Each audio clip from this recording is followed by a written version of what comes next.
Road infrastructure, जिससे कि आवागमन का साधन ठीक प्रकार से बन जाए।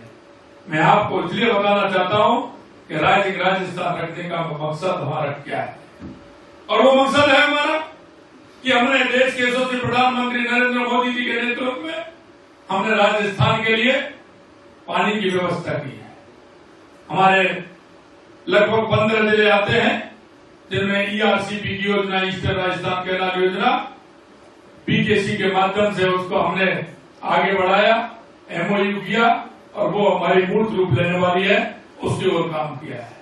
एक तरफ हमारा सेकावटी, जो हमारी मिट्टी सोना उगलती है लेकिन पानी नहीं, वो हरियाणा से समझौता करके उसका भी काम हमने बढ़ाया है। हमारा गंगानगर, हनुमानगढ़, बीकानेर से जैसलमेर, नागौर, बाड़मेर पानी जाता है फलौदी तक।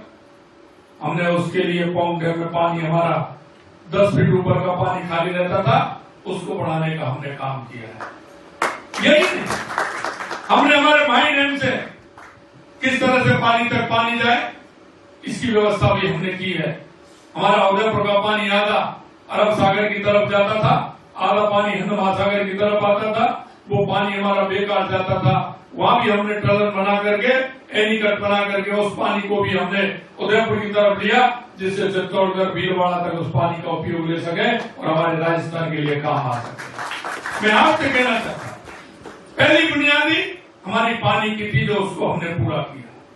दूसरी आवश्यकता हमारी बिजली की थी। अगर बिजली रहेगी तो हमारा उद्योग भी चलेगा, उद्योग चलेगा हमारा, तो कृषि भी हमारी सही रहेगी, और कृषि के साथ साथ हमारे किसान को समय पर बिजली मिलेगी, तो हमारी फसल भी ठीक होगी। इसलिए मैं कहना चाहता हूं, सबसे पहले हमने 1.5 महीने के अंदर 2,24,000 करोड़ रुपए के समझौते हमने केंद्र सरकार से किए, जो हमारे मंजूर भी हो गए और कैबिनेट में पास कर दिए। आने वाले समय में राजस्थान में किसी भी तरह से बिजली की कमी नहीं आएगी, क्योंकि जब तक हम मजबूत नहीं होंगे, बुनियादी ढांचों को अगर हम डेवलप नहीं करेंगे, तो हमारे यहां उद्योग भी नहीं आएगा। हमने कहा है, तो हमारे एक काम हो गए, तो हमने कहा कि हम राजस्थान इसी साल करेंगे।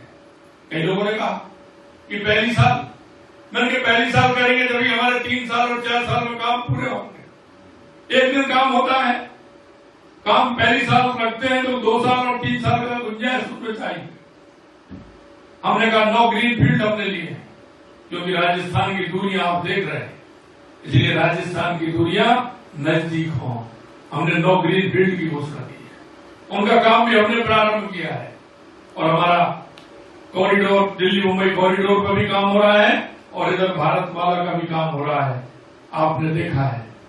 और हमने कहा पोर्ट हमारा नजदीक है, हमारा जयपुर से लेकर के किशनगढ़, अजमेर, पाली, बालोतरा, जोधपुर, बालोतरा और सीधा पोर्ट पर जाएगा।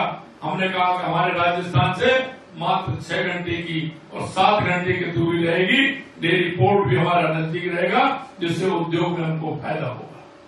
मैं आपसे कहना चाहता हूं, हमने उद्योग के क्षेत्र में राजस्थान के नेतृत्व 2024 आदि हमने फाइनल की है।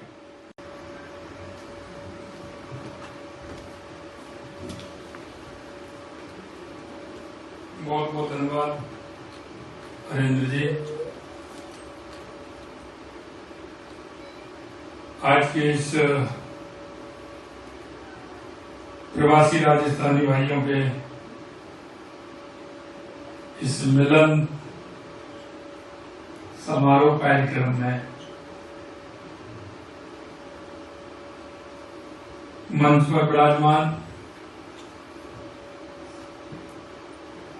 मेरी कैबिनेट में हमारी साथी, राजस्थान प्रदेश की उप मुख्यमंत्री श्रीमती दिया Kumari ji, Rajasthan association UK charity के ट्रस्टी श्रीमान कुलदीप सिंह शेखावत जी,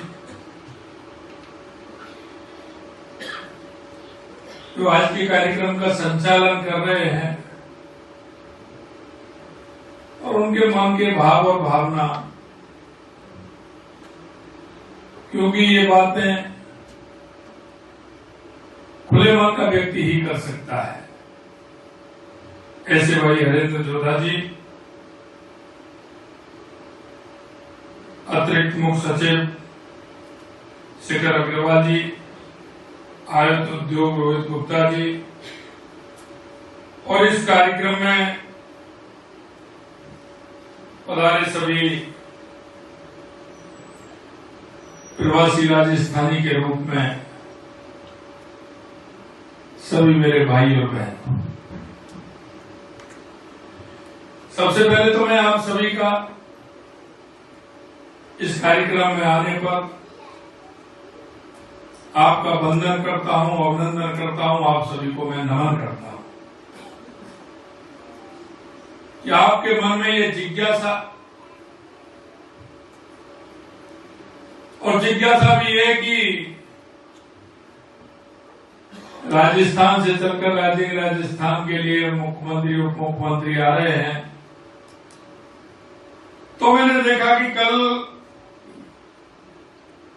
जब मैं होटल पहुंचा तो मेरे से बहुत पहले आप सब इंतजार कर रहे थे। निश्चित रूप से मैं आप सभी का दिल की गहराइयों से बहुत बहुत स्वागत और अभिनंदन करता हूं। बात में प्रारंभ कहां से करूं, क्योंकि राजस्थान के बारे में आप सभी मेरे से अच्छी तरह से जानते हैं। कुलदीप जी ने पूरी तरह से बताया, हरेंद्र जी ने बताया, दिया कुमारी जी ने भी कहा, और आप सभी अच्छी तरह से जानते हैं। लेकिन फिर भी मैं 2-3-4 बात आपके बीच में रखना चाहता हूं। आपने भी एक लघु फिल्म देखी थी, प्रधानमंत्री जी से स्टार्ट हुई थी, और आपने उसमें देखा था एक लिखा हुआ कि विकास भी और विरासत भी, विकास भी और विरासत भी। मैं आपसे इसलिए कहना चाहता हूं कि राजस्थान के विकास के साथ साथ जो हम सब राजस्थानियों को,